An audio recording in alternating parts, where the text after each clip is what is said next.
الحمد لله وكفى وسلام على عباده الذين اصطفى أما بعد فأعوذ بالله من الشيطان الرجيم بسم الله الرحمن الرحيم وعسى أن تكرهوا شيئا وهو خير لكم وعسى أن تحبوا شيئا وهو شر لكم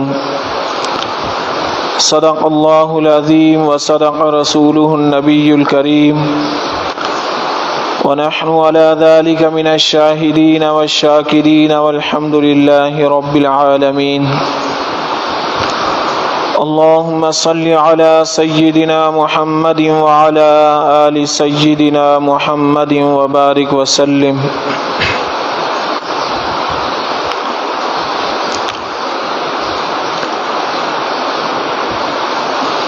اس پوری کائنات کے اللہ رب العزت خالق و مالک ہیں۔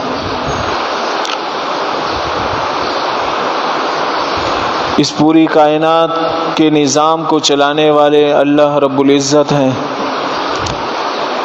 حتیٰ کہ درخت کا ایک پتا اللہ کے حکموں کے بغیر ہل نہیں سکتا۔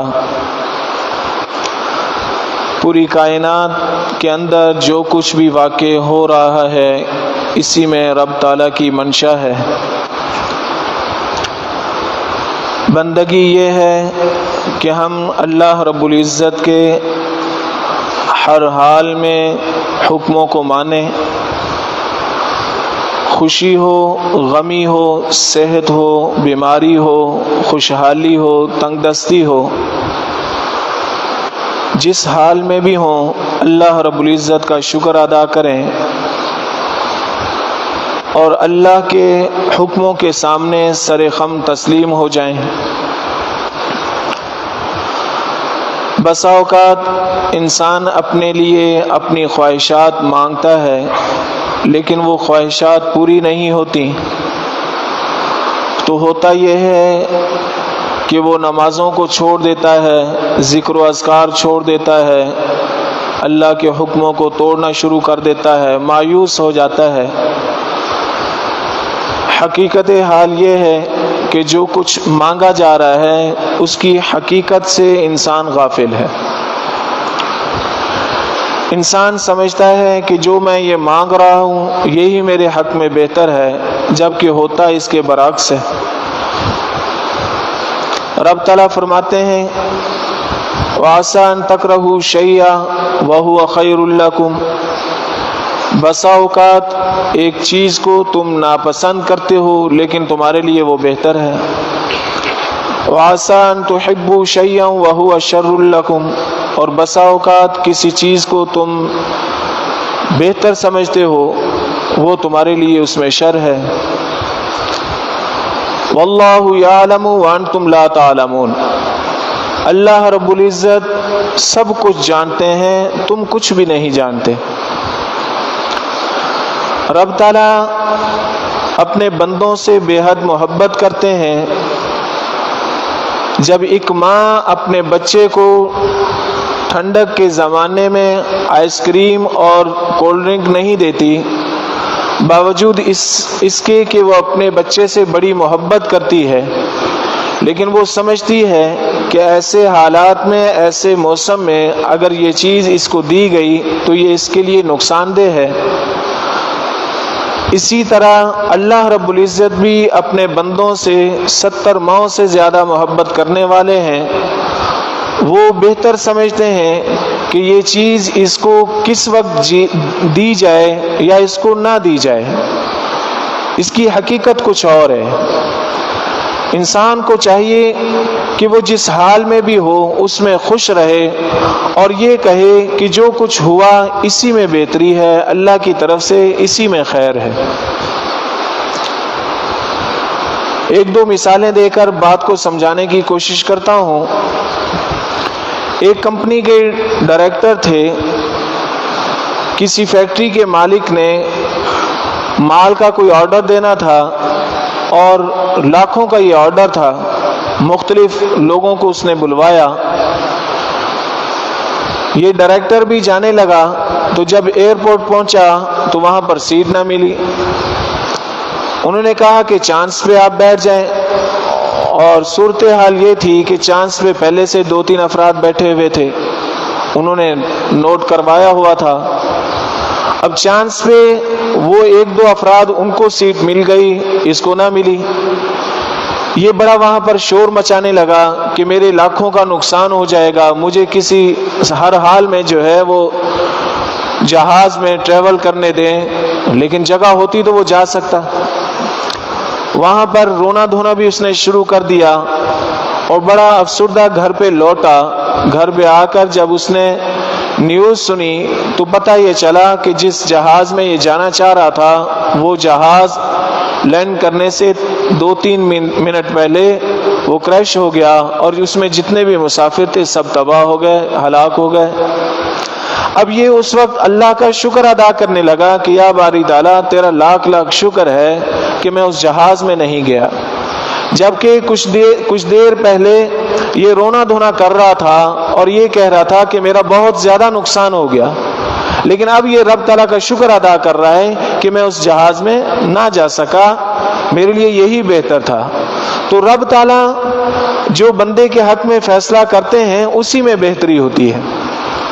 ایک بزرگ فرماتے ہیں کہ بیت اللہ میں نے ایک عورت کو دیکھا کہ وہ بیت اللہ کے ساتھ چمٹ کے یہ دعائیں مانگ رہی ہے کہ یا باری تعالیٰ میں اب بھی تجھ سے راضی.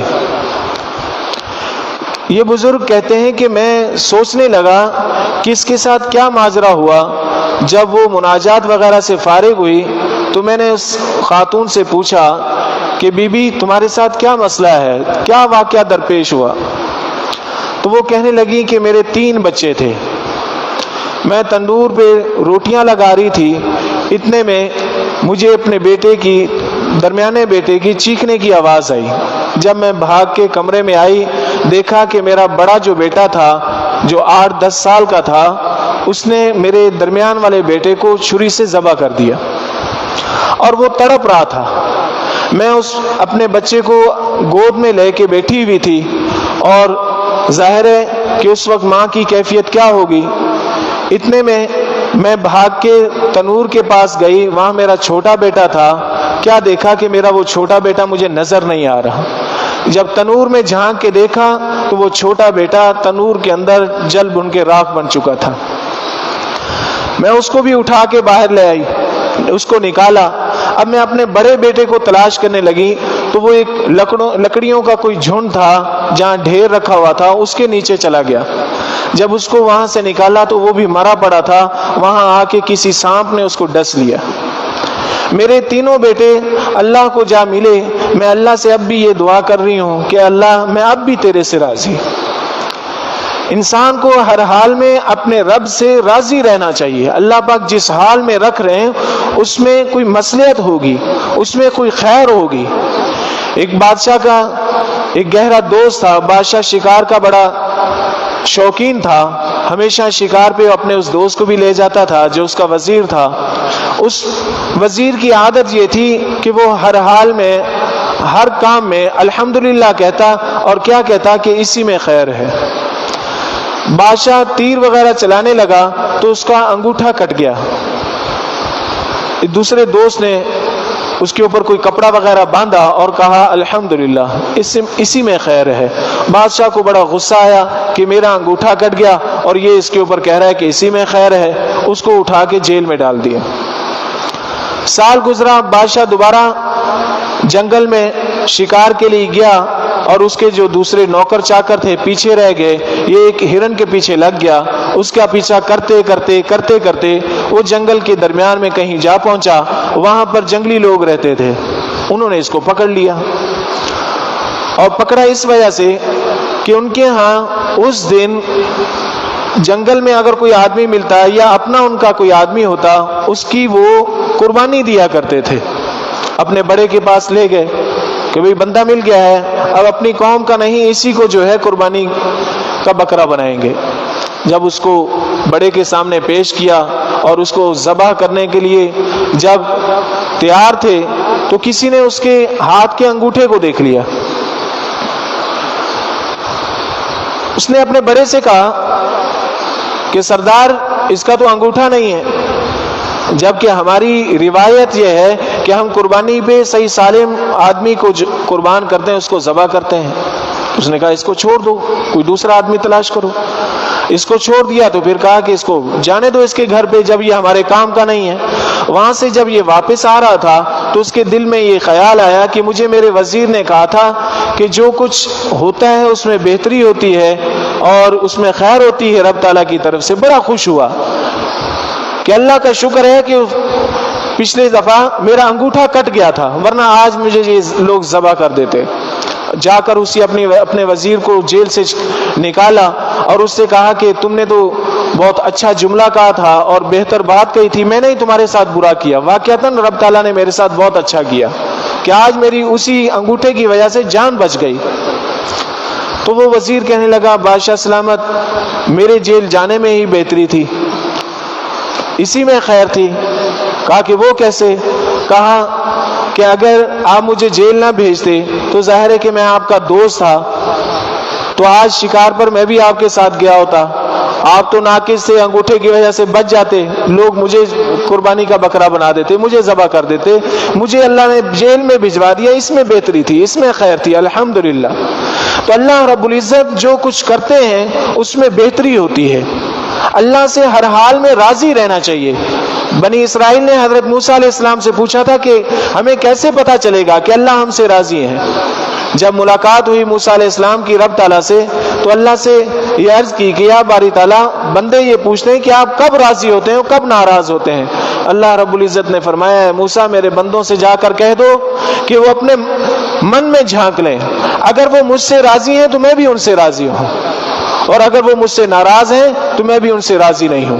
انسان ہر حال میں اللہ سے راضی ہو تو رب تعالیٰ بھی راضی ہیں، اللہ اس کا بہترین نعم البدل عطا فرمائیں گے۔ اللہ رب العزت مجھے بھی عمل کرنے کی توفیق عطا فرمائے، آپ حضرات کو بھی۔ وآخر دعوانا ان الحمدللہ۔